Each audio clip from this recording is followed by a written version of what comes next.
जय श्री बिहारी जी की श्री राधे।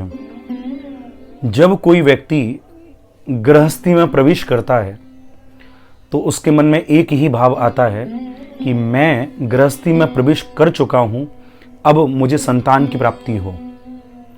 और भगवत कृपा से जब संतान भी प्राप्त होती है तो कई जगह ये देखा जाता है कि बच्चे ने जन्म तो लिया लेकिन बच्चा रोगी पैदा हुआ, तो एक दिन दो दिन वो बच्चा जिया और उस पर काफ़ी पैसे भी खर्च हुए लेकिन वो जी नहीं पाया। कई बार ऐसे बच्चे भी जन्म लेते हैं जिनका हाथ नहीं आया अथवा पाँव नहीं आया, अंगों में कमी आई। रोगी भी आते हैं जो जन्म से ही रोग लेकर आते हैं कि उनकी आंखें कमज़ोर हैं, कि वो कभी सुन नहीं पाते। तो ये चीज़ें भी हमें देखने को मिलती हैं। आज मैं आप सभी को इस विषय में बताऊंगा कि आखिर ये कमियां आती क्यों हैं, और अगर हम इन कमियों को सुधारना चाहते हैं तो उसके लिए हमें क्या करना चाहिए। दोनों मार्ग में आप लोगों को बताऊंगा। आप लोग बड़े ध्यान से इस वीडियो को सुनिए।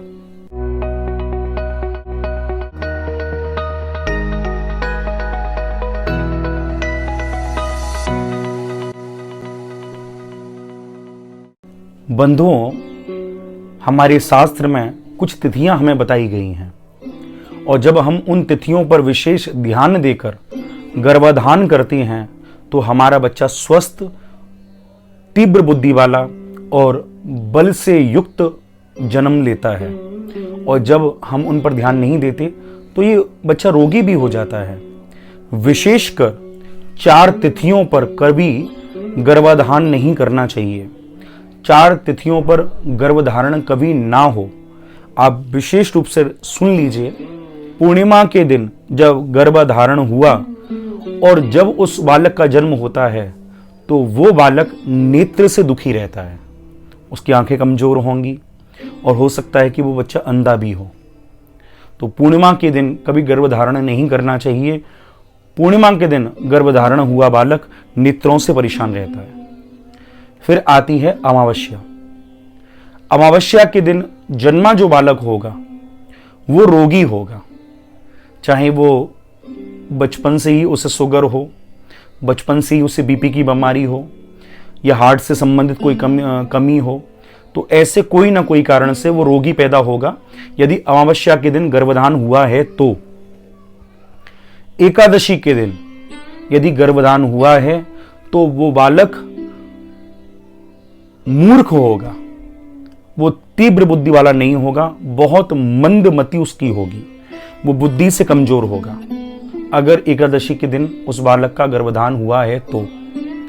और अष्टमी के दिन यदि गर्भधारण हुआ है तो अंगों में कमी, बालक का जन्म होगा तो किसी ना किसी अंग में कोई कमी आएगी। ये हाथ नहीं आया, पाँव नहीं आया, कान नहीं आया, आंख नहीं आई, ऐसे कोई ना कोई कमी अष्टमी के दिन गर्भधारण होने से वो कमी आती है।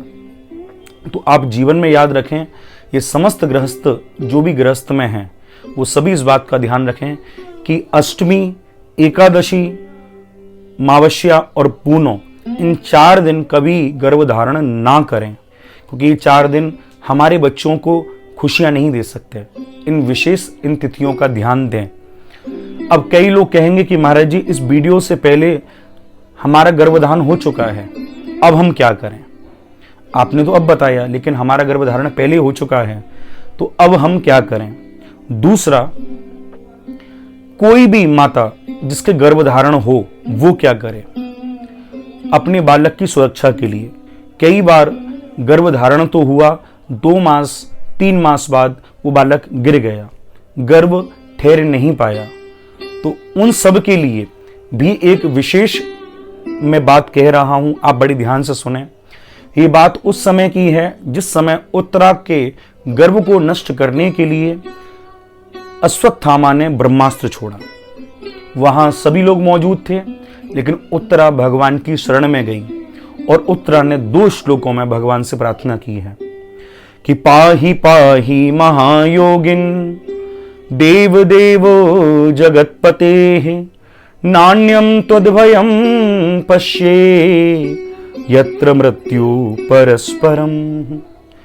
अभिद्रवती मामीश सरस्तप्ता यशो विभो, कामं दहतु मां नाथ मामे गर्भो निपात्यताम। वह उत्तरा भगवान को कह रही है कि पाही पाही महायोगिन, हे योगिन, हे जगदीश्वर, मैं आपकी शरण में हूं। यह ब्रह्मास्त्र मेरे गर्भ को नष्ट कर रहा है। कामम दहतु माम नाथ, हे प्रभु ऐसी मुझ पर कृपा करो। मामे गर्भो निपात्यताम, मेरा गर्भ नष्ट ना हो। ऐसी मुझ पर कृपा करो, मेरा गर्भ नष्ट ना हो, चाहे मुझे कुछ भी हो जाए, मेरे बालक को कोई हानि ना पहुंचे। जब उत्तरा ने इन 2 श्लोकों को श्री ठाकुर जी के आगे गाया तो स्वयं श्री वृंदावन बांके बिहारी अंगूठे के आकार का रूप धारण करके उसके गर्भ में उतर गए और उसके गर्भ की रक्षा की। कई साधु संत कहते हैं कि परीक्षित की तो गर्भ में ही मृत्यु हो गई थी, लेकिन भगवान ने उसे जीवन दिया है।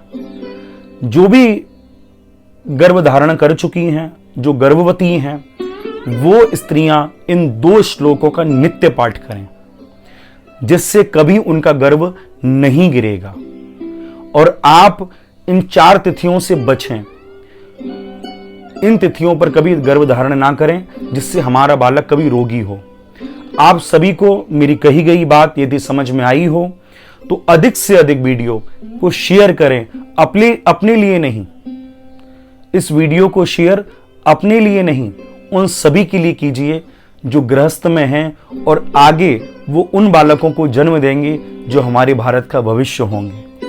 तो सबके घर में खुशहाली हो और सब बालकों का जन्म जो हो बड़े आनंद से हो। इसी भावना से इस वीडियो को अधिक से अधिक शेयर कीजिए। अंत में दोनों हाथ उठाकर मेरे साथ कहिए, श्री राधे श्री राधे श्री राधे।